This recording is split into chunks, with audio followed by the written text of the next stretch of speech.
Hi, a very good morning to each and every one of you. Hi, a very interesting topic that we are having today on thriving in a multi-generation workforce.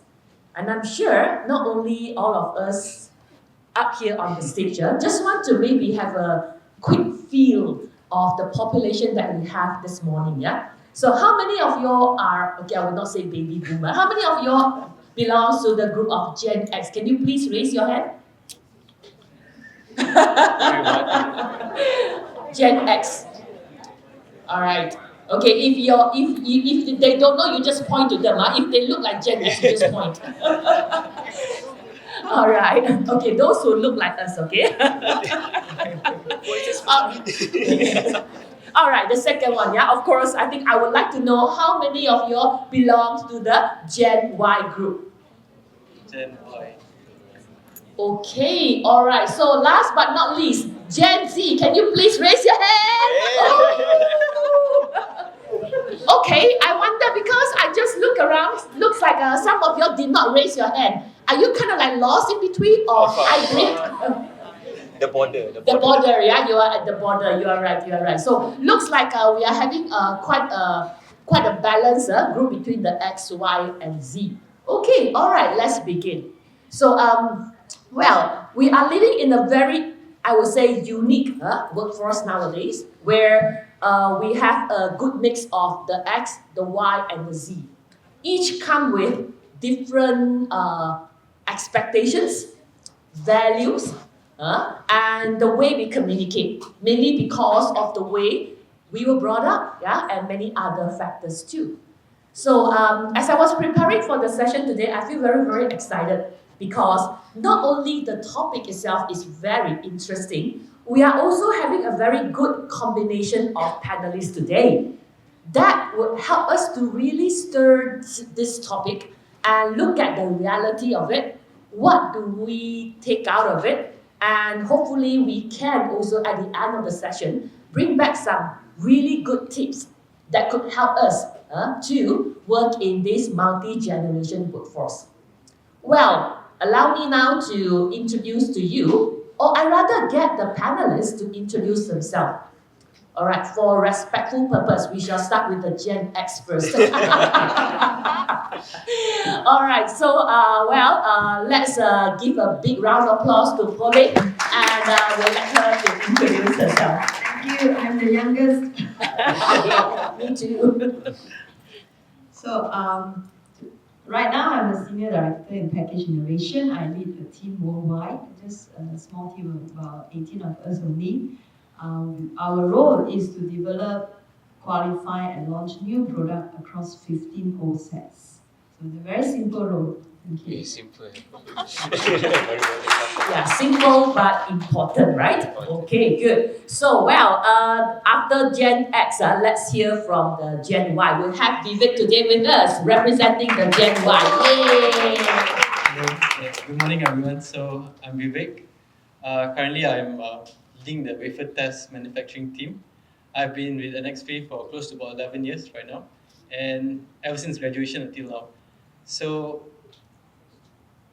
what else about me? I was trying to Google a bit about Gen. I saw a lot of difference between generations, right? So I just had a baby boy, some interesting fact. Then I realized that the son that I had, he's at the end of Gen A. So right now, there's so many generations, and it's a bit confusing to differentiate between all generations. So whoever is born next year onwards is going to be Gen B. So the generation gap is getting much more larger as time goes, and I think this panel will be a good way for us to discuss how to move forward. Yeah. Okay, thank you so much, Vivek. I can imagine 20 years down the road, your son will be here talking with another generation. All right, good. Okay, so now, all right. So now, we would like to invite, we have got a very, as I mentioned, a very unique panelist here because we have got two Gen Z. Yeah, we got two Gen Z here for us to hear different views from someone who is working in NXP and for another one who choose to be a freelancer. So let's hear that, yeah? So let's invite Imran first to represent the Gen Z from NXP. Hello, test. Can you? Okay, Assalamualaikum and very good morning, everyone. Okay, so I'm Imran Arif, but I think everyone can just call me Imran. So NXP has been my first job ever since I graduated, and that's only been 3 years ago. So I've been working as an FA engineer for the past 3 years, and okay, I don't have a baby boy to say. Soon, maybe soon, yeah. But okay, maybe I share one interesting fact about me. Is that okay? Sure. Okay, so I think one interesting fact about me is that I have a huge soft spot for animals. Like it doesn't matter if it's like cats, dogs, birds. I have a bit bias with cats lah. But okay, aside from that, I have one four-legged baby at home right now waiting for me. The name's Dola, is a female cat. And yeah, I just have a huge soft spot for animals. Huge soft spot. Like when you watch those YouTube reels, TikTok about those sob stories about cats or dogs abandoned. Oh, that one I cannot. I cannot. So yeah, I think that's all about me. Yeah. All right, thank you, Imran, for sharing that, and also for us to know a little bit more about the personal side of you. Yeah. All right. So let us now move on to another interesting. Okay, I should not say species. Another.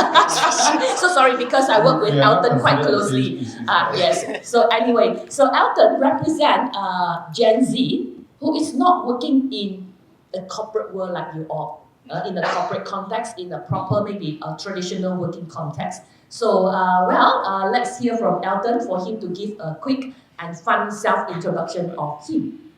Okay, hi, I'm Elton, and I run Break the Box Services, which is a digital marketing agency, a small digital marketing agency. And what most Gen Z would say is the life that Gen Z wants to live, like digital nomad kind of life. So that's what I do. Fun fact, so a lot of people like to say flexi hours, Gen Z like to work flexi hours. I actually work way longer than that.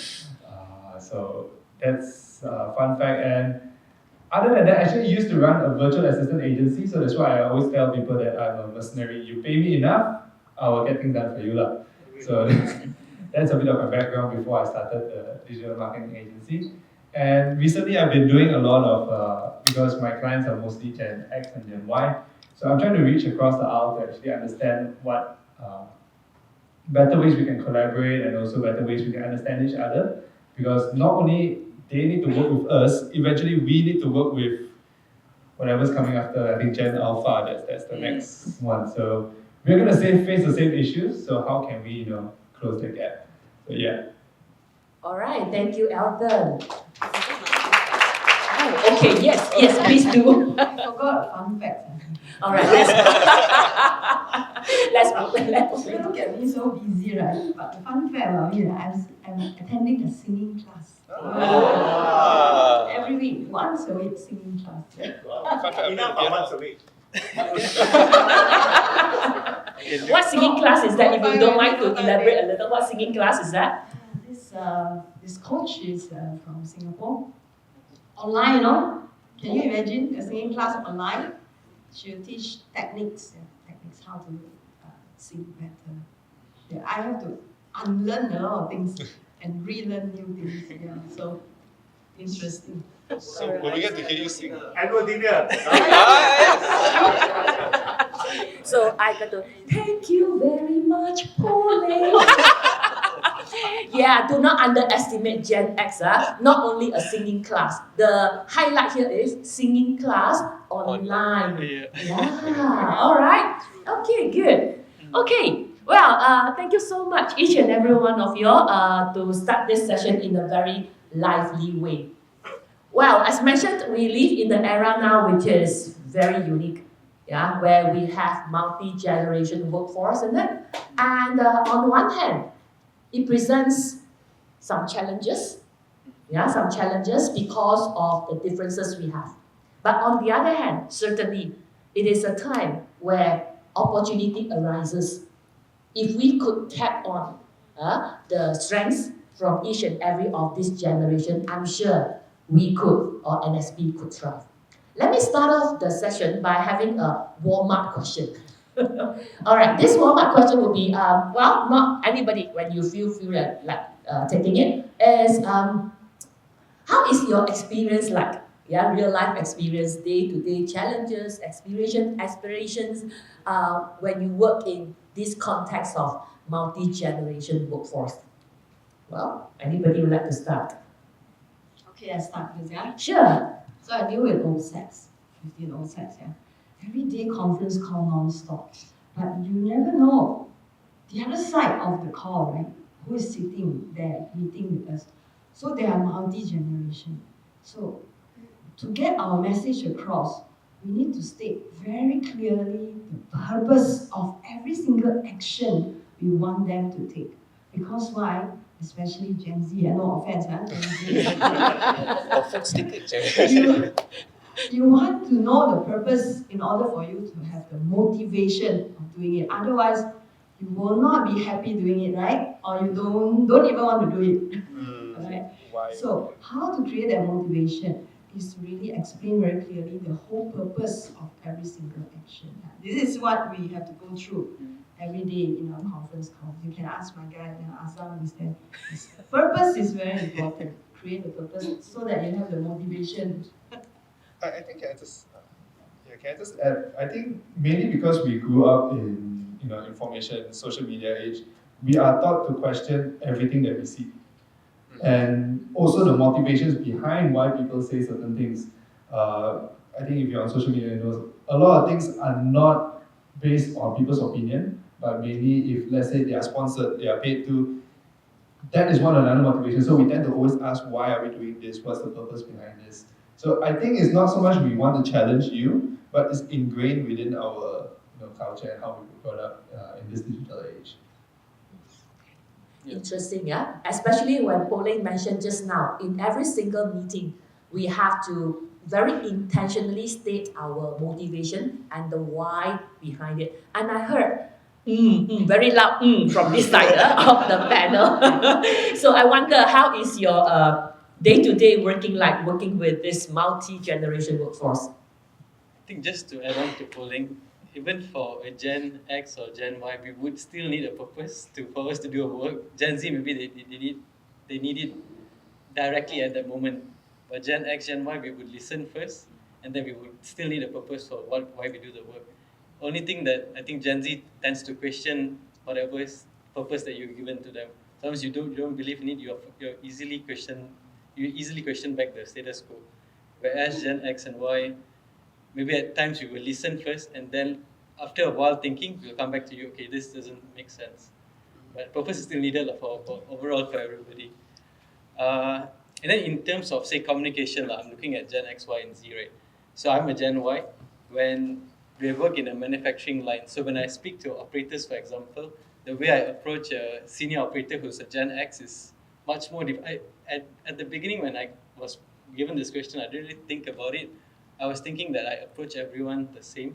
What I realized is that if you're a bit more older, you're Gen X, the way that I would approach the person is a bit more respectful, and I would meet the person face to face and provide a purpose, for example. Whereas if it's a Gen Z, I'll just text them on WhatsApp, can you get this done? This is why it is. And then most likely you're okay with it.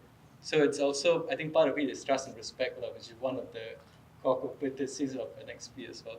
So that's my observation. When I really look into it, I use this like skills as a Gen Y to bridge between the two different generations. So yeah, that's my point of view. Nice. So unconsciously or consciously, we may have been adjusted to different ways of communication. Talking to Gen X and talking to Gen Z, there are different approaches that you are taking. Nice.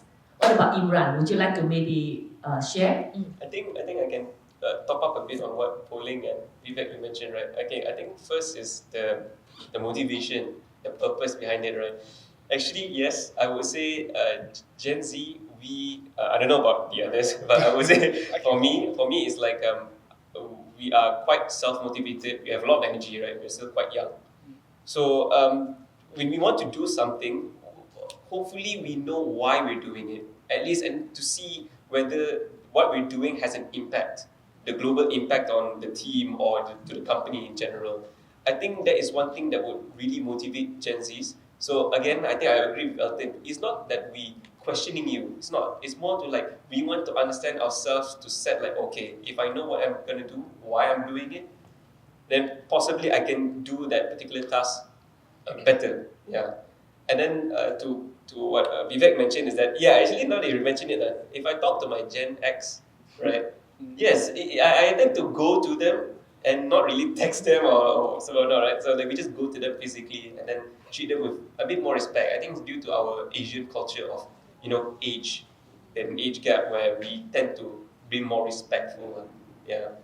And then just my personal experience. I think one main role that I have in my current job is to like mediate any conflicts, right? So I think at the time I had a particular case where one party was a Gen X, the other party is a Gen Y, and then they were like a bit like that lah, right? Okay. So as a Gen Z, right, we don't really have much work experience. I think, right? I think we only been working for 3 years, but I think one main takeaway from that experience I had was for me to just listen and empathize. Is Kamala here? Is Kamala still here? No. No, left already. Okay, but basically, empathy, I believe, is actually quite important because in the end, sometimes in a particular problem, there's multiple solutions to it, right? So Gen X, Gen Y can see it in a different perspective. So as a Gen Z, I may not have my own perspective towards things, but at least I try to understand where they're coming from. And then from there, like, I try to figure out, like, in any conflict, it's best to find a middle ground, right? So from there, I just try to, mediate it, try to see where you're coming from, and then from there, I realized, like, when you have two separate generations, more often than not, you would have differing opinions. So I think that's one experience I had. Yeah, just people having different opinions on things. Yeah. That's a very good example there. Yeah? Yes, if things go okay, that's fine. But when it comes to conflict situation, that's where you can see the gaps between each generation a little bit more. That's where the empathy we need to set in. And interesting point raised by Imran here. Even when Pauline first started this warm-up question by saying, hey, I need to figure out who is on the other side of the screen. And try to kind of give them a why, a motivation statement to start it. That itself is actually empathy, the starting point of empathy, right? When you start to look at the other side of the person and what do they need. Very good. Yeah, thank you so much for that reply, for that warm-up question. Well, let me now maybe go to Pauline, yeah? All right. So one of the things that we observe, and many said by ChatGPT is with this we are in the era where Gen X will feel there is actually an increase of needs in terms of flexibility of what the workforce want, and on the other hand, we are also in a way see and feel the increased use of technology. Yeah, these are the two things where Gen X is not very familiar with. It's not the era where we grew up from. So I'd like to hear from Pauline your perspective.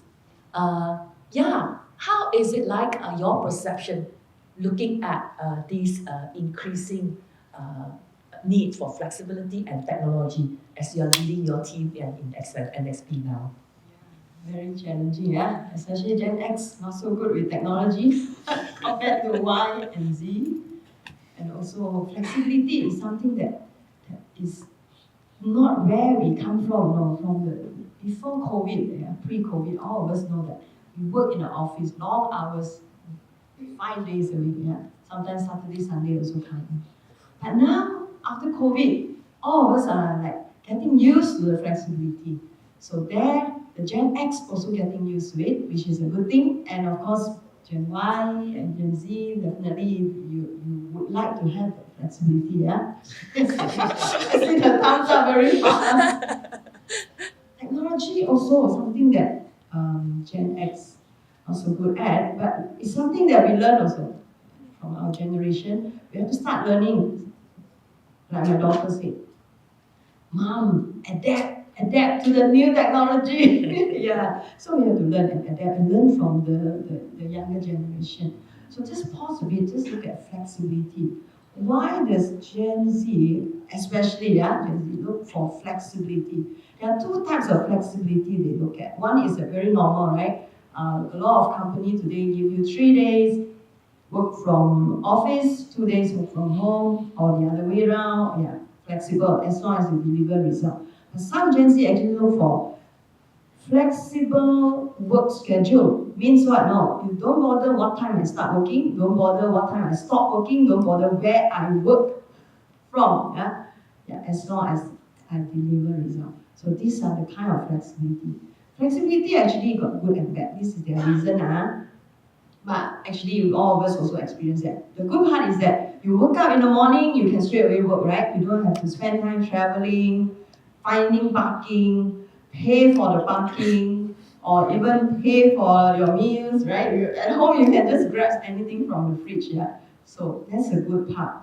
But the bad part is actually that for jobs that need to be really like in the factory, like this factory, we look at a lot of people still work in production line. But where do they get the support from? They get from the support team. But what if the support team is on a flexible schedule? Can you find the finance person to help you? Maybe no, the finance person say, hey, today I work from home.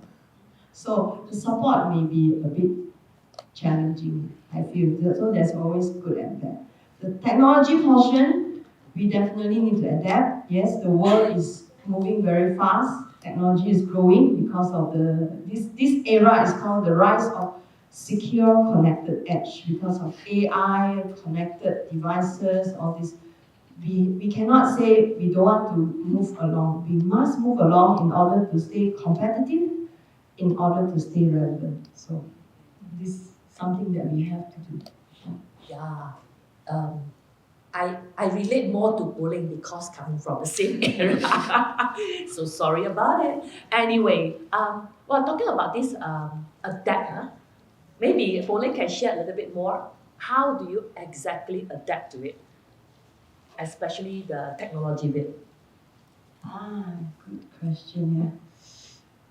Be more open to new things. Just very simple, just at home, right? At home. People talk about smart home. A lot of devices now, smart home. Connected, our things, like fridge, is connected to your devices. Or even washing machine connected. But you may ask, first when you buy a washing machine connected to your phone, you may ask, hey, why do I need the washing machine to get connected to my phone? Is it really necessary? But as you use it, actually you find, so convenient, right? So this is part of the adaptation that we have to do.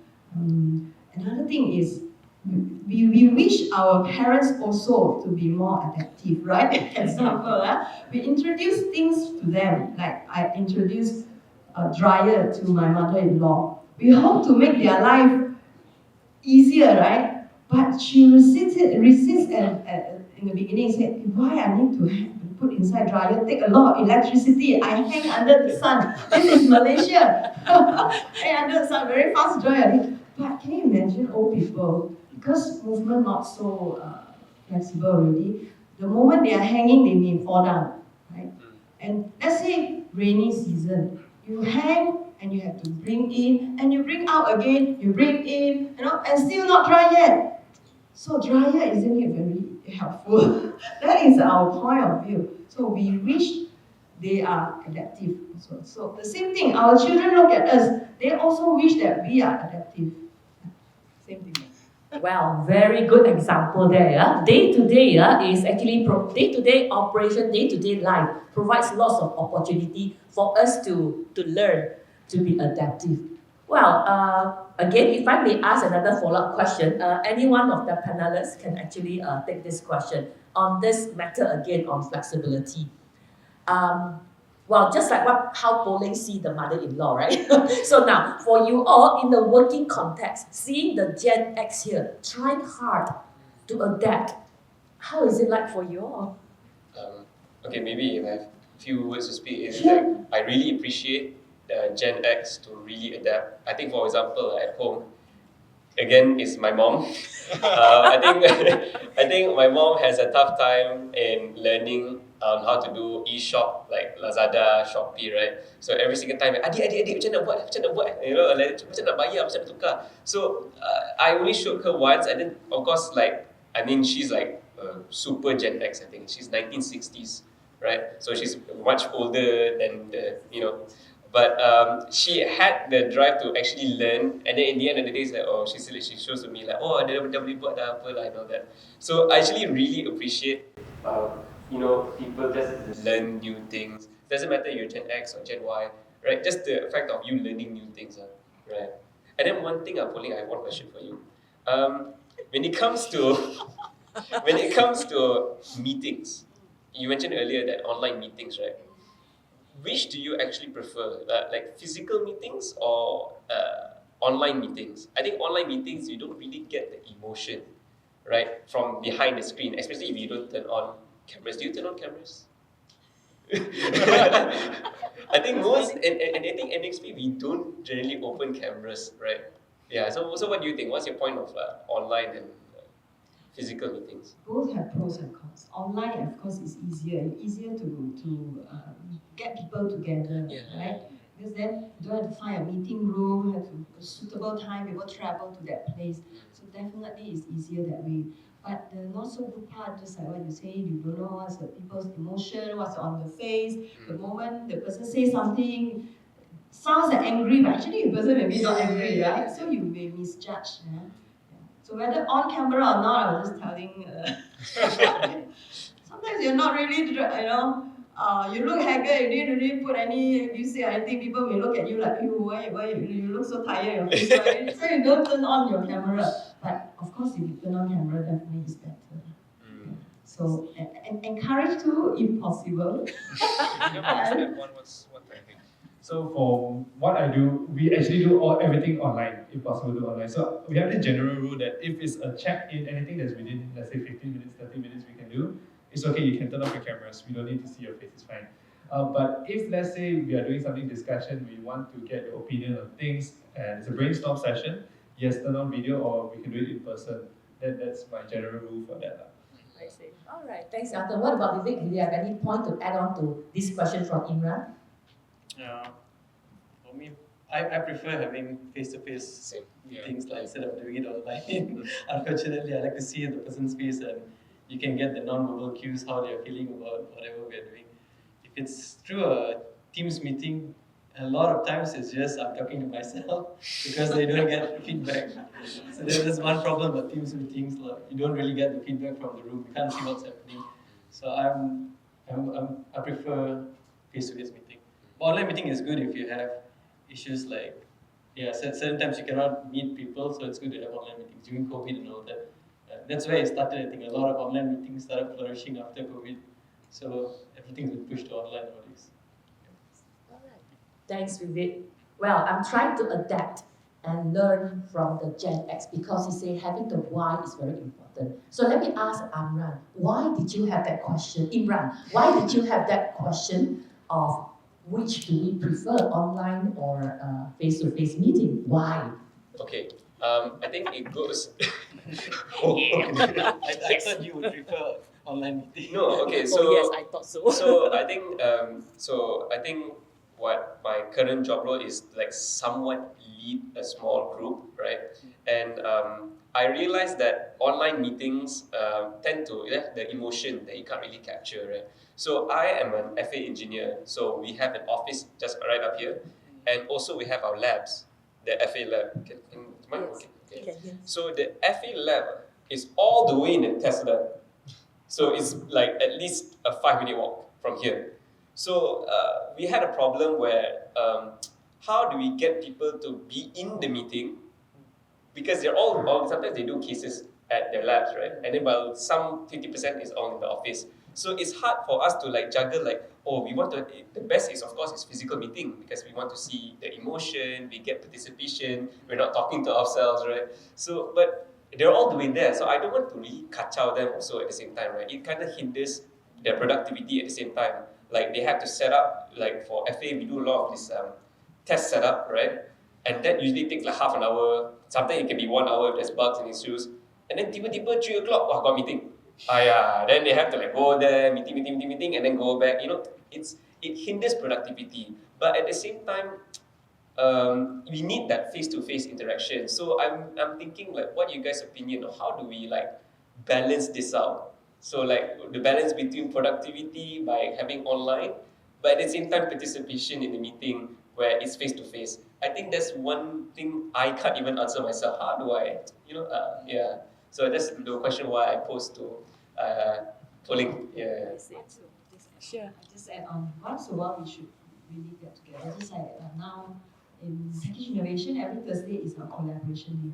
So everyone must be in the office on the Thursday, if possible. If you're not traveling, not having business trip, Thursday is a collaboration. So once a week, we all still must make effort to come together. Yes, exactly like I'm saying. That's why I say I think the general rule is if to commute or to walk to somewhere, you can finish your meeting during that time, just have it online. Like for me, because I work with a lot of different partners, some overseas, and even my local partners, it's at least a 30 minutes drive. So if within that 30 minutes drive, I can actually finish the meeting, it could be an online meeting. But yes, I understand. So sometimes you need to have brainstorm sessions and you want to see face-to-face, you need emotions, then definitely, if that 30 minutes is worth it, I will still make the face-to-face meeting happen.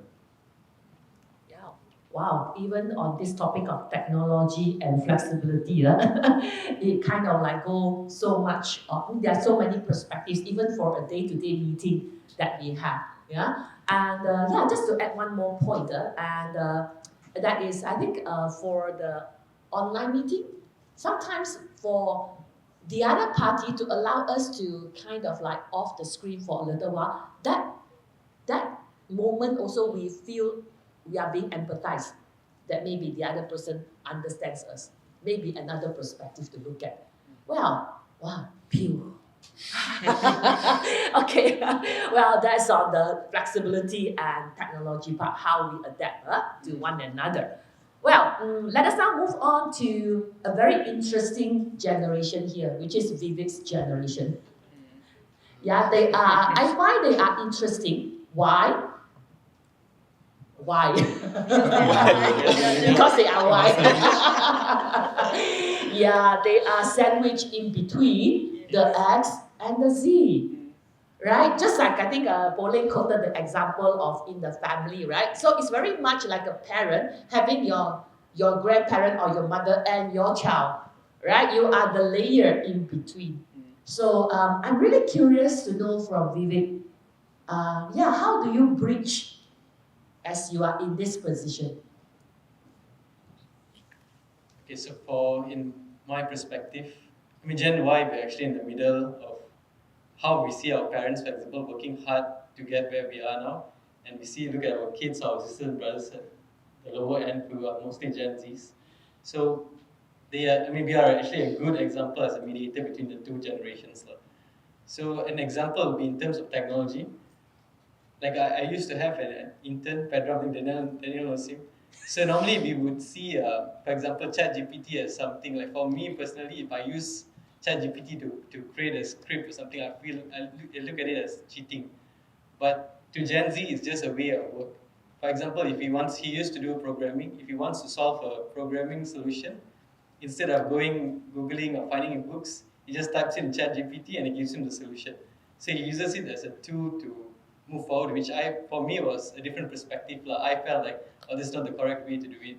And if it's a Gen X, I think you still feel like, oh, no way, when you are stealing IP from the internet. Yeah, but as a Gen Z, it's a tool to make it easier for you to find a solution. Because end of the day, I'm still going to be Googling and trying to find a solution to this problem, but they have a way of doing it. And that's the cultural divide. For us, it's work hard, but for them, it's work smart or make it quick. I want a quick solution. I don't want to waste a lot of time. So in my perspective, I think as a Gen Y, I can bridge the gap between the two. Maybe I can explain, if you were to go directly to a Gen X, you would be shut down for doing this. This is just an example. But it also depends on people. I think some people have different perspective. So Gen Y would be a very good mediator between the two in terms of technology integration or in terms of values also. We have different values compared to Gen Z. Gen Z is fast-paced. Gen X is normally work ethic, works 5 days. My parents used to work like 7 days a week. And for us, it's more about work-life balance, whereas Gen Z is flexible working hours. If I want 4 days a week, would be even better. Yeah, so Gen Y is like a good bridge between the two. That's where we try and communicate what we have, what the knowledge that we have between the two, and be the mediator between them. Thank you so much. Very nice word used, mediator. So would you mind to maybe share with us a little the challenges that you face when you're in this role, playing the mediator role? Yeah, we see that a lot in family, right? So let's look at the work context. For me, for me, like I said, most likely I would have problems explaining what a Gen Z is doing to a Gen X. So you need to word it in a way where they understand that this is the correct way of doing it. So I need to have proper words or proper way of demonstrating that this is actually the correct way of doing it. So for me, the challenge would be most likely trying to skew whatever that's being done here in terms of words that a Gen X would understand. Not necessarily Gen X, sometimes Gen Y, so we have that like gap between Gen Z. It's not necessarily Gen X what we need to explain to. So that's the challenges of trying to bridge the gap between the two. Finding the words that will meet both parties. Yeah, well said. Thanks so much, Vivek. Well, anyone from the panel here would like to maybe add on to the points Vivek have just mentioned? Actually, pulling you first. Okay, I think you mentioned earlier about ChatGPT doing, basically asking ChatGPT on how to do a coding solution, and in the end, it gives you a solution and it gets the work done, right? But then sometimes we think like, oh, that's a bit cheating. Yeah. I kind of understand that because initially, I think in my uni days, ChatGPT already existed, right? So at the same time, I could have just used ChatGPT at the time, but it kind of feel like if I don't do it myself, it's as if like I am, it's a waste. It's like it's a challenge that I could impose myself, but I'm going to use the easy route. So I kind of understand that perspective of it's not the right way of doing it. But now I think the question stands is, which do you guys value more, the way of doing it or the output?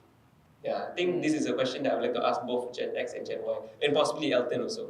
Like, what's your perspective? I'm definitely the later. I value the output. Ah. If you can do it in a shorter period of time, why not? Yeah. But I think how maybe I try to become Gen X, Gen Y. You try. Okay, I don't know. But okay, you try. Possibly it's one way of saying it is, let's say you're leading a team and they're doing it like that for like all the time, right?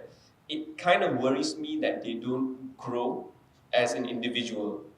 So maybe that's one way of seeing it, but I'm not sure. Maybe polling, Vivek, maybe you have opinions on this. I think you have different ways of looking at it. Like if you're using this tool to like plagiarize work, then that wouldn't be the correct way. Of course. But if it's to find solutions, I don't think it's a problem.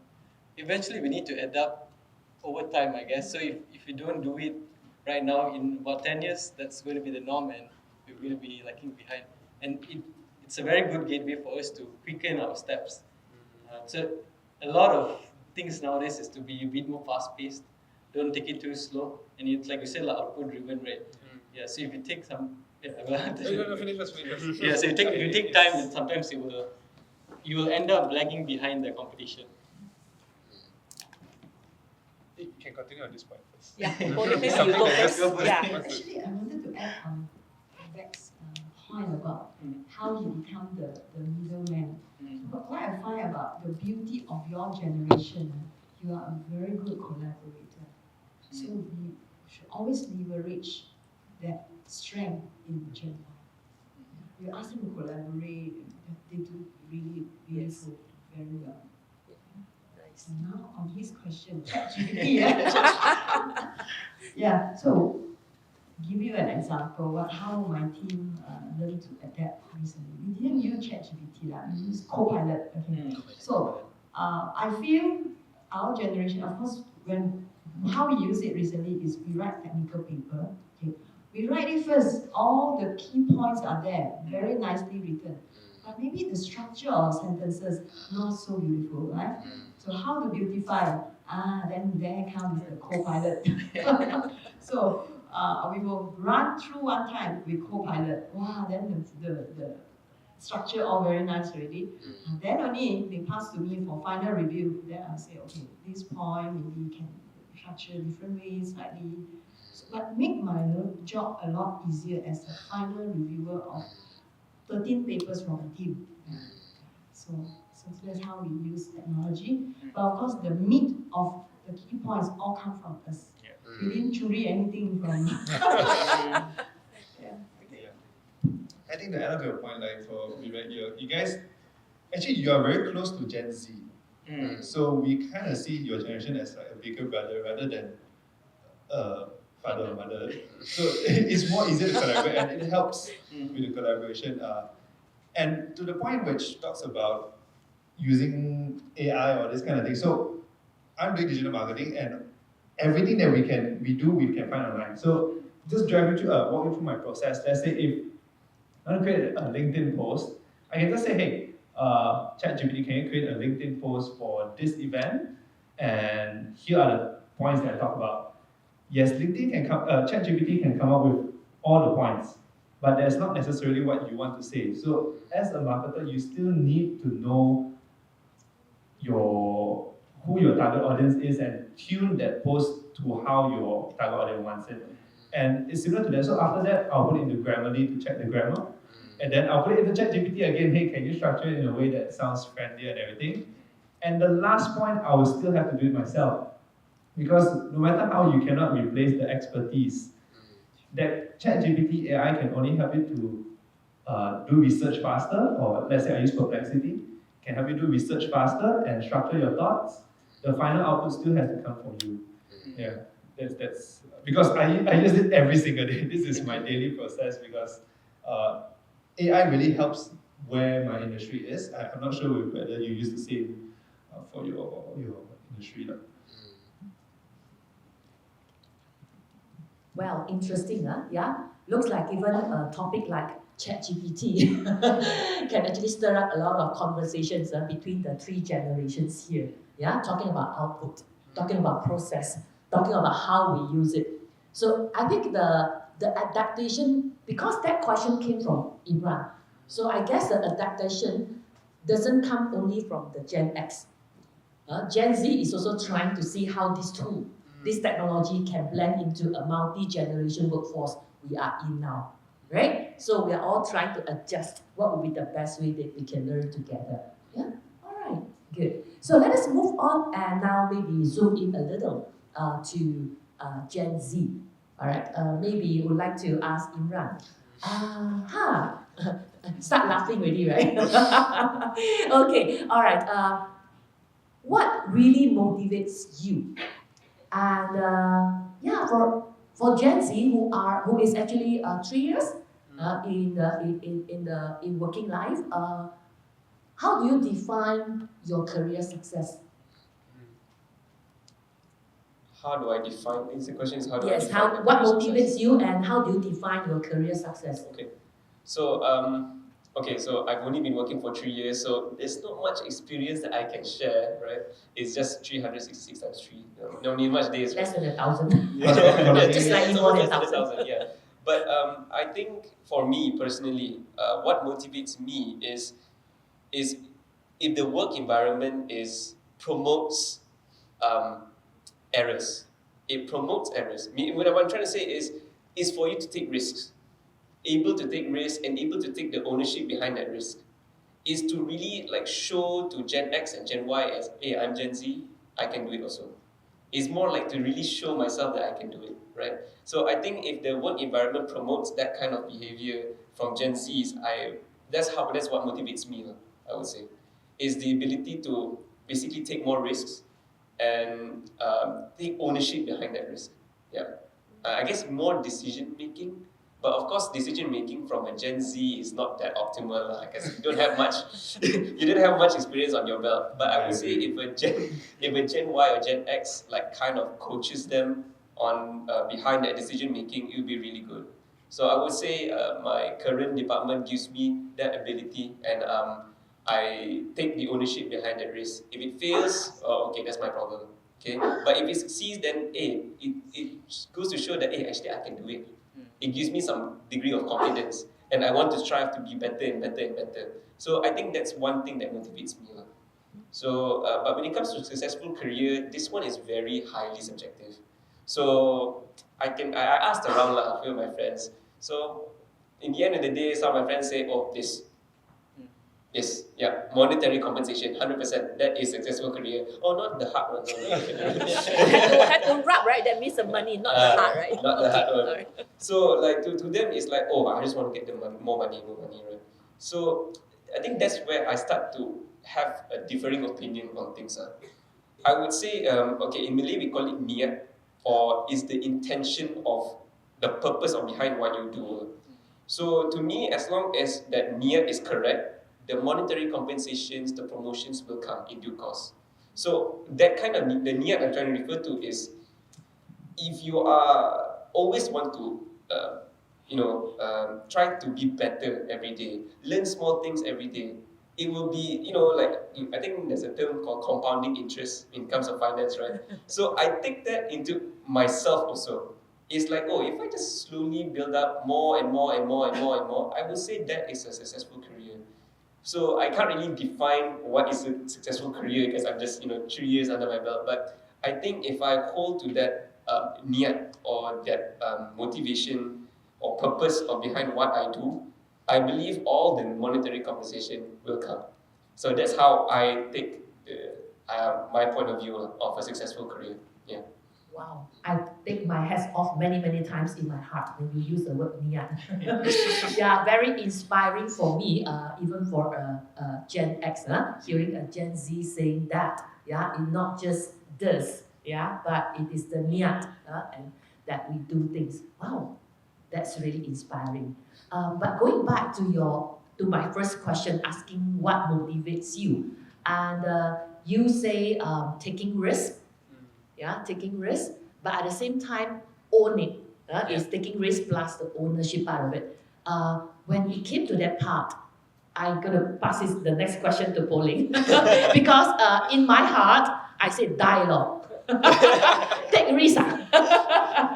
Dialogue. What if we cannot fulfill? Ownership comes later, am I right? Yeah, but first and foremost, take risk really must deliver. I don't know, I just would like to maybe check from Pauline, from a Gen Z, you say, I want to take risks, I will take ownership of it later. How do you decide that and then? Okay, now that sounds a bit... Sorry, I'm exaggerating it, so maybe you want to refine the silly context. of you saying that. Yeah, you refine the context before Pauline take the question. Yeah. Okay, I think what I mean by taking risks is not like, making paradigm shift level of change to the company, no, not that kind of. Okay, I would alright, say it's like understand. maybe the Gen X, Gen Y leaders can give, those risks that, if it fails, it's fine, but at least it kind of trains the Gen Z that, is you decide this, you should take ownership. No need to go like, project scale level kind of risk. No. Okay. But it's more like a smaller, toned down ones, is to promote that, if you succeed, it's all on you. Good job, that kind of thing. Yeah. Thank you for redefining that context. So now back to you. But even for that also, I also feel my heart is pumping. Anyway, your turn, Pauline. How do you react or deal with the situation like this? Actually, I find that point that you said, and you want to keep learning and dare to take risks, it's very good. Coming from Gen Z. Because there's this term called mastery. Mastery means, if you read the book from Daniel Pink, he's a guy, even though his name has pink color, pink. Pink. Yeah, and he talked about drive. And one of the key factors how to create drive is mastery. Mastery means you keep learning. As long as you are willing to take the risk, keep learning, your potential has no limit. Yeah. So, and you add value to yourself. Keep adding the value. And then you will really grow. So that is a good part in you, which we encourage. But take calculated risk. A risk that your boss also agreed with. Yeah. Oh yes, I think. Thank you to both of you all to redefine the context and make it clearer about the risk that we're talking about here. All right. So the next Gen Z, I'd like to talking about taking risks and all this ownership. Yeah. Would like to maybe have this question for Elton, who kind of like I must say take very big risks. I would say yeah for someone who choose a path that is not like the rest. And yeah, would like to maybe hear from Elton. What makes you make this choice to be on your own? And then how do you now, from your perspective, after making the choice to be a freelancer, looking at people who is working in a traditional work context? Yeah, just don't be a freelancer, man. All right, apply job in NXP. No, put it frankly, freelancers and if you are having a stable job, you have two different set of worries and things. So freelancers really worry, hey, who's our next client? My current client, am I servicing them good enough? And even your work hours, nothing is fixed. You don't have KWSP, there's source code, I need to contribute myself. All these kind of things come under freelancing. But if you talk about risk, why Gen Zs are more likely to take risks, as I was discussing with Pauline, so that you understand most Gen Z, we have Gen X parents. And Gen X parents, you guys are doing pretty well yourself. Who is it laughing? So look at it, if you're a Gen X parents, most of your kids, they went to university, you put them through university and everything, and let's say even now they come out and say, I don't want to work. They still have a roof over their head, you're still gonna feed them, and they're still gonna be fine. While for when you guys came out, this was not the case. So if we're looking at Maslow's hierarchy of needs, most Gen Z now has the first two needs already met. And so they don't really care about, oh, no money is fine, I spend less, or I can. You still always give pocket money, I bring you to eat good food, you get a car and everything. Okay, I don't show that up, but you need to understand that our needs are fundamentally different already. So hence we are allowed to take risks when there is the safety net over there. And so that's about for why Gen Z takes more risks. For like what Imran said about exponential gains, my whole business, everything actually started with just one phone, and it was I think an Honor phone. So and a Lenovo laptop, which I used to eventually step by step. I bought some gear, and then I learned the whole thing actually on YouTube. So my degree is actually in business psychology, completely nothing to do with marketing and production. And we as Gen Z, I would think that we are actually very motivated and very hardworking, contrary to what other people think. Just that you need to give us a purpose to work. So through this, I actually researched on my own and everything throughout COVID. And 1% by 1%, I think the book's called Atomic Habits. Yeah, that's the book. Every day you improve a bit, you learn a bit more. You will see the gain. So I look back after like three years since, I think I graduated same time as you also. Okay. 2021, right? Yes, correct. Yes, I graduated same time as him, 2021. And up to now, I never thought that I would be here today, but it's the little things that I do that adds up to where I am. So I think what he says is like you need to encourage your employees or staff, like Gen Z staff, to just make the 1% change. Just a little bit. So it's not so much of, oh, you get this whole project, like what he said. But hey, can you just take control of this small aspect? What are your thoughts on it? Anything can be done better in this area? And then you move from there. Yeah. Nice. Thank you so much. I think, very important point raised here, I think which all of us nod our head, and I can see all of us, including those on the floor, talking about a small little step we made. And then even the risk is not exponential risk, but a step at a time. So both parties learns to adjust from one another. Wow. On that note, it's about time where we're going to maybe take questions from the floor, but very interesting and engaging and to the point conversation we are having upstage here. So we'd like to maybe take some questions from you all. I'll pass it to Galila to facilitate that. Okay, so anyone have any questions? You can direct them to either Elton, Puleng, Vivek, or Imran. Okay, I have to pick one. Who is it? I cannot see. It's a colleague of mine. Oh, okay. Right. Hello. We know that using technology for our work all the time. But coming on the millennials, the alpha gen, the beta gen that's coming on, we are going to see some disconnect in the technological view. For example, all of us are using a laptop for our work, email, team, communication, presentation, Word, technical report, everything. But we are starting to see a disconnect in the millennial going forward. How are we going to address that? Because I think that a very impactful advertisement made by Apple, where it's showing a kid that is using an iPad. And the neighbor was asking, how is your PC? And the kid was actually replying, what's your PC? Which means that we are going to start to have a technological gap in our future generation. How are we going to address that?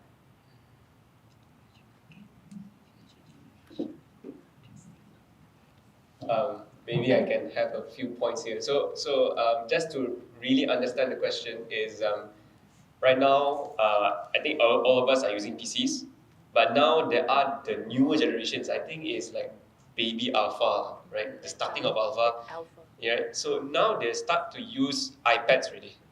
And then he said that, oh, where's your PC? And then the kid says, what's a PC, right? So now it's like, oh, there's going to be a bigger, gigantic gap because now even the kid doesn't know how to use a PC. They just know how to use iPads. So how is the work industry going to be? Are we going to use iPads? Are we going to adapt not using PCs? So I think is that your question, right? Okay. I think in the end, it plays actually, I don't want to bring the government in here, but but I would say like the Ministry of Education has to play a part here to like really bridge the gap between like the kids to slowly show that PCs is what the generation Z, Y, and X is using, and maybe from there they try to like bridge the gap something like that. What I'm trying to say. So yeah, I think you guys are. So I think it's not so much. I think humans, right? We have the best ability that even AI cannot is adaptability. So if AI you put in a question, it comes out some stupid answer, it's because it don't understand context. But we can adapt on the fly. And last time was all papers. Yep. How did we adapt to now iPad? There was no initiation or rollout of education. We just did it out of necessity. And I think, to your point, the next generation, out of necessity, they will also figure out ways to make the switch. So we are not there yet. We are going to be there, but I don't think so. There's so much of a difference between a laptop or PC and an iPad. But I think the biggest jump will be from iPad to virtual reality or augmented reality. That is one thing that it's for us to figure out. I don't think so. It's going to be probably the next 10 to 20 years thing. So it's going to be our it's going to be our problem. It's going to be our problem to figure out, and we will be the Gen X of the future. So yeah, well, we will figure it out. I recall the first time I saw a computer was in my Form 6. And there's a huge computer, right? And it was so huge, don't even know how to type. But still we figured, right? Then we go to university, we saw it in the library, they started to give us computer, we try, and then we started learning how to type, buying a computer of our own, type report and all that. I think that's how we learn from my Generation X. If we can learn, I'm sure whichever the next generation, they should be able to adapt to any new things. Yeah, nicely said, by each and every one of you. A very good point there to bring all of us here to somewhere very far from here, where we can see the reality coming into place maybe 5 years, 10 years from now. Yeah, I think one keyword Pauline mentioned just now at the beginning of the session is adaptability. So I think all of us are adapting, like you say, small little habit, we are taking exponential risk to adapt day to day, bit by bit. So we do not know what's ahead of us 5 or 10 years from now. And I'm very sure 10 or 20 years from now, if you were to have the same panel discussion here, maybe that time we'll use digital online. Imran and Elton may be taking a seat of the senior ones.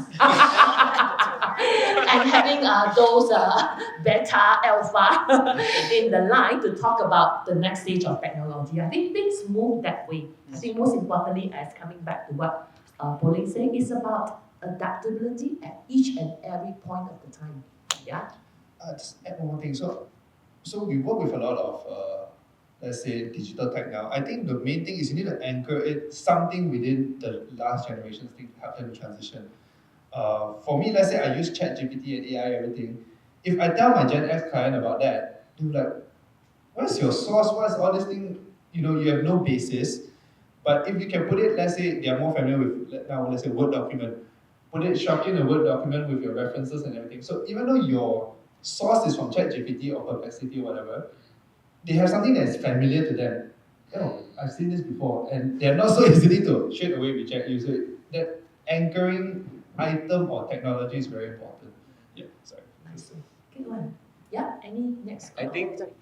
think this adaptability, right? I think we have framed it that the Gen X has to adapt to Gen Z, Gen Y is Gen Z. Actually, the adaptability should come both ways, right? I think that's what you mentioned earlier. So I think in the end of the day, when we work in a multi-generational thing, adaptability comes both ways. I have to adapt how the Gen X has been working, right? Because whatever they've been doing, it works. We've been living in that era for so long when we were kids, sucking our thumbs.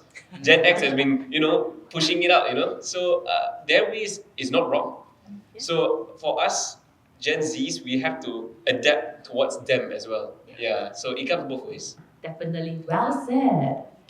I think there's a question. It's good to be over this side. Good morning, guys. Just a quick question for Vivek. You and I are from the same generation, although probably we not look like it. But we're from the same generation. Just a bit bigger. Yeah. So my question is, I remember you using the word bridge, where we are stuck right in the middle between two different generations, right? And we are also probably most of us are in mid-level managerial positions as well. So we've got people who are from the younger generation who've got a whole different mindset, and we report to those people who have a whole different mindset, right? So I don't know about you, but I have this this need to have dual personality, right? It's to adapt to who we report to, and it's to convince who we teach to, right? So how do you do it? Do you also have that, Dr. Jekyll and Mr. Hyde, both groups of people? You've got to, deal with your seniors and your senior managers and directors who are almost retirement. Not you, Daniel. Almost retiring. And how do you manage those kind of their emotions, their ways of working? Now, how do you convert it? You digest it first, and then you've got to convert it and convince the general group. Right. So I realize I take some time to do that. So do you also have this trouble, and how do you see things? Like, do you see them growing up, or do you see this older generation changing to become like the younger generation? Yeah, but for me personally, I think similar to what you said, Dr. Jekyll, Mr. Hyde, I have to play a part where I would get the input from, say, a Gen X, and to feed it on to a Gen Z, for example, I would need to word it in a way that would make sense to him. Like similar to the question previously, like you want output, but you need a purpose to get it. So the way that I communicate the purpose would be based on how I feel the person is. That means if it's a Gen Z, I need to be very detailed. It can be fast, I can do it very quickly, but it needs to be directly to the point and very concise of why I need this to be done. Whereas if I were to get the instruction would be very general. Please achieve this, and no purpose, nothing. It's just a goal to meet, right? Yeah, so why we meet the goal, I need to really give him a point and let him know, like, doing this, what is the point of doing it? Is it visibility? Is it that you get to shine, so that they will feel, okay, this is why I need to do it. So like you said, exactly what you said, I have to do like a two-faced life, Dr. Jekyll and Mr. Hyde. Not Dr. Jekyll and Mr. Hyde, like, both are good faces. Yeah. So like Jekyll and Jekyll. Was Jekyll the better? I forgot it. As long as it's not Cain and Abel. Oh, yeah, so exactly. But yeah, what about you guys? So it's similar for polling, is it the same? That's for a Gen Y perspective. Yeah, so for polling, is that something that you use? Yeah. Because you will communicate to a Y and a Z, right? So yours is a bit more different. True. My team, half my team is Y, half X. So I really don't have a Z. That's a good part. But communicating. Oh, you don't have a Z in your I team? have a Z in my team. Yes. But I deal a lot with, because I'm a chairman of Electronics Patching Society, we always go into university talking to Z. Yes. Okay. So sharing with Z is where all this purpose, they must be able to see their future. Like I say, we promote semiconductor industry, you must make them see the future in the industry, where industry. Yeah, that kind of thing. But how do we bridge this two? My boss give instruction really is, you're right, very simple, right? I want this done, I want like that, you know. But for us to really cascade it down, we need to explain it very well. Yeah. Make them see exactly what is the benefit of them doing A or B or Z and all that. We have to really explain it out nicely. I see why NXP recent years put out the purpose statement. Actually, it's also for that reason. You see, previously we don't see a purpose statement, right? They always say my vision, the mission, right? But now recent years they put out a very nice purpose statement, like bringing together bright minds, create breakthrough technology, and we connect the world better, safer, more secure. It's really for this reason. Correct. It's really, if you see our winning culture survey we used to, there were times people say, I don't really know what's purpose, right? So improving from there and putting in purpose and all the value system, all the 6 ones. Yeah, nice one. And also to add on to your question, as what Imran has mentioned just now, which I thought he brought in a very good point in terms of taking the small little risk. So I think apart from explaining the why, as what David mentioned just now, is to, in your conversation, letting them be aware that there's a little risk that you'll take, but you're going to take ownership of it. I think that may actually motivate Gen Z, because Imran brought up that point just now. Instead of just an 100% instruction giving. So they want that little risk, and with that little risk, they want to take that little ownership for them to grow. Just to bring back that risk with guidance. Risk with guidance. Okay, all right. Wow, now with another one. Risk guided ownership. Okay, take note. Risk guided. No, because we are also aware that we haven't done anything in terms of work experience. So we don't know a lot of things, or even a lot of things that could happen. So that's where, even though we take risks, we need you to tell us where, hey, this actually doesn't work, or this, and it's up to us whether you tell us really whether we want to take still take the extra risk or not. But some things we cannot replace, which is work experience. That is true.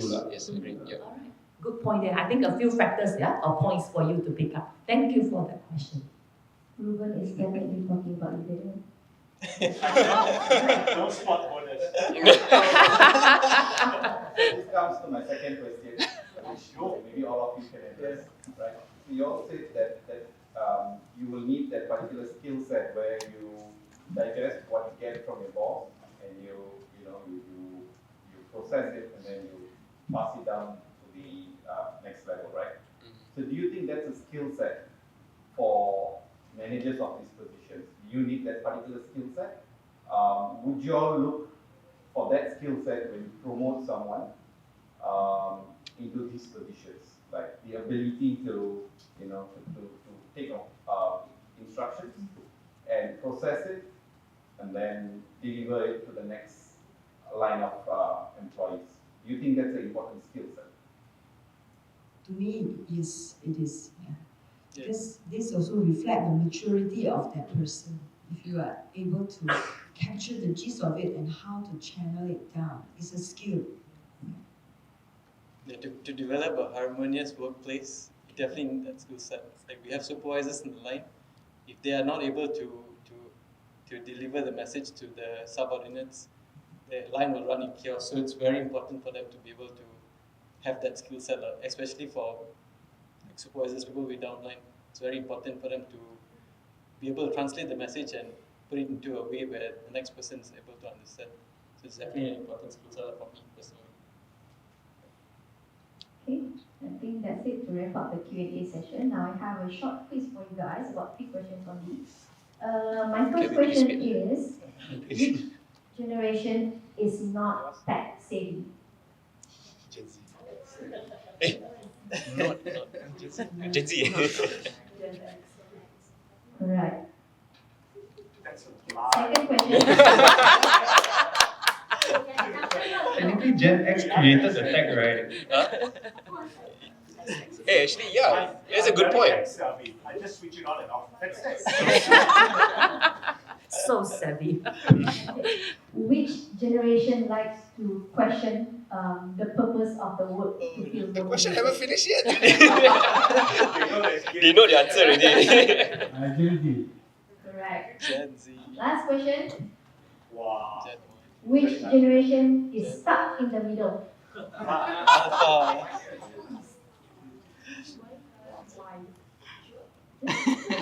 What, you're right. I think that's it to wrap up our session. I appreciate the panel and to give some session, some topic of appreciation.